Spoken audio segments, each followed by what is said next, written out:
Today, we are discussing the tragic story of Campania. We're about to take you on an emotional journey through the ups and downs of a small Italian restaurant in New Jersey. Imagine a place struggling to survive, facing a tough economy, and the critical eye of famous chef Gordon Ramsay. But this story isn't just about challenges. It's about hope, transformation, and ultimately, heartbreak. Let's get started. Back in 2007, this Italian restaurant was facing some serious financial troubles. They were on the edge of shutting down, all because of the heavy burden of debt that was piling up. It was a tough spot to be in. That's when they decided to call in the big guns, none other than celebrity chef Gordon Ramsay. But there was something unique about Campania. It had this super laid-back vibe. While that's usually a good thing, it was affecting the staff, especially two waitresses named Josette and Jessica. They were all about having fun, which is cool, but sometimes it meant they weren't taking their work seriously enough. The laid-back atmosphere was just one piece of the puzzle. The kitchen was a mess, with broken ovens doubling as storage spaces. Even the walk-in fridge had busted handles. Plus, the owner and head chef Joe would often get flustered, and that was stressing everyone out. Now you might wonder, how did Gordon Ramsay react to all of this when he first set foot in Campania? We'll get to that in just a bit. So, Gordon Ramsay makes his grand entrance into Campania, right there in Fair Lawn, New Jersey. And let's just say, his first impression wasn't exactly a thumbs up.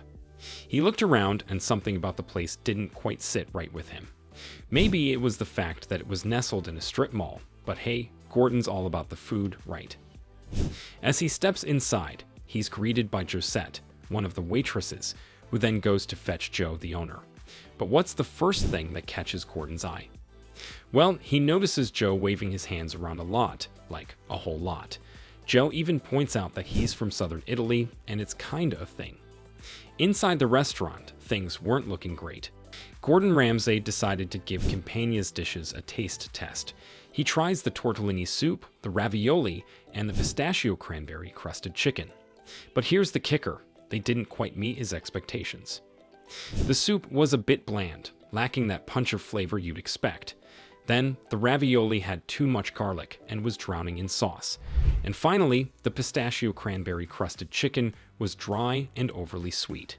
Not exactly what you'd want from an Italian restaurant, right? Gordon wasn't one to hold back, though. He told the staff straight up that their food didn't hit the mark. Oh, and remember those meatballs? Well, they spilled the beans. They were bought from a supplier. That didn't sit well with Gordon, and you can bet he was ready to dish out some advice. And then there was the money issue. Campania was buried under a mountain of debt, over $250,000 to be precise. A big chunk of that, around $80,000, was owed to suppliers and vendors. Some of them even showed up at the restaurant while the episode was being filmed to collect their money. It was a real mess. When the going gets tough, the tough make some tough decisions. And that's exactly what Gordon Ramsay advised Joe, the owner of Campania, to do. He told Joe to trim down the staff to save some money. But as you can imagine, that didn't sit well with everyone. Some of the staff members had their shifts cut, and they weren't exactly thrilled about it. There was tension in the air, and you could cut it with a knife.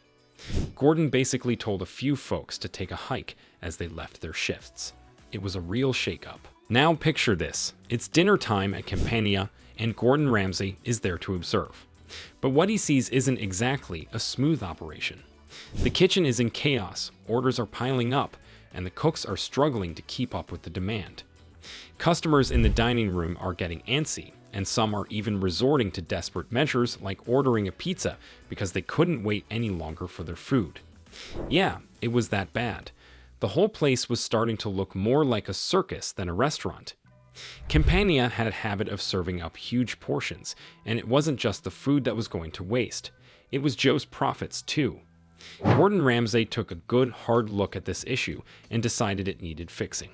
So, he had a chat with Joe about all that wastage, and you can bet it was a bit of a tough conversation.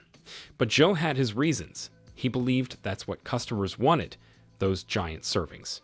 He was all about keeping the customers happy, even if it meant throwing money away with those big plates of food. But Gordon wasn't one to back down from a challenge.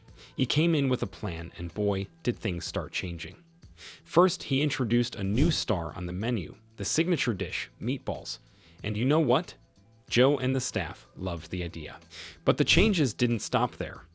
Campania got a whole makeover, a more modern look, a stylish new sign out front, and a more streamlined seating setup. They even upgraded the kitchen with a shiny new stove.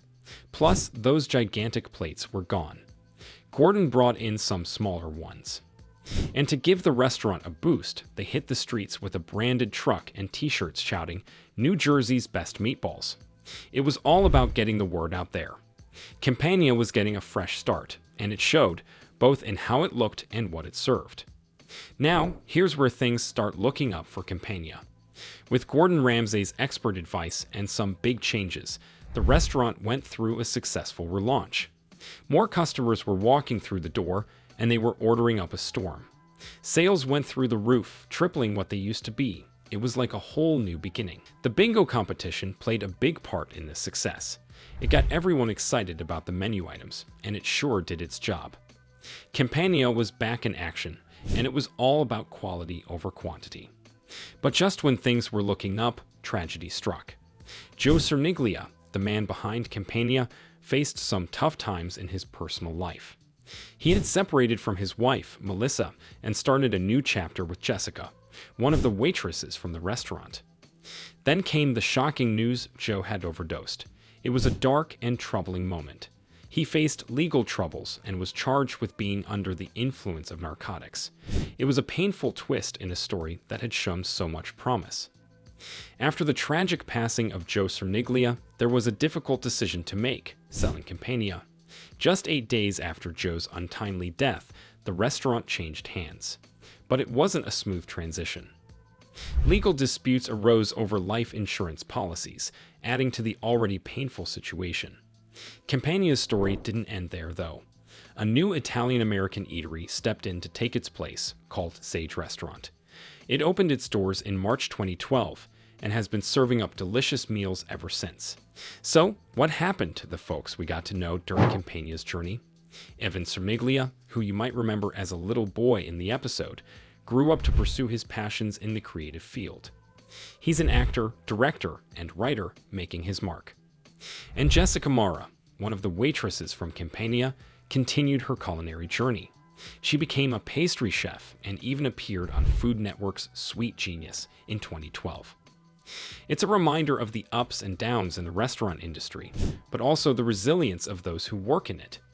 Drop your thoughts about Joe's tragic ending in the comments below. See you in the next one.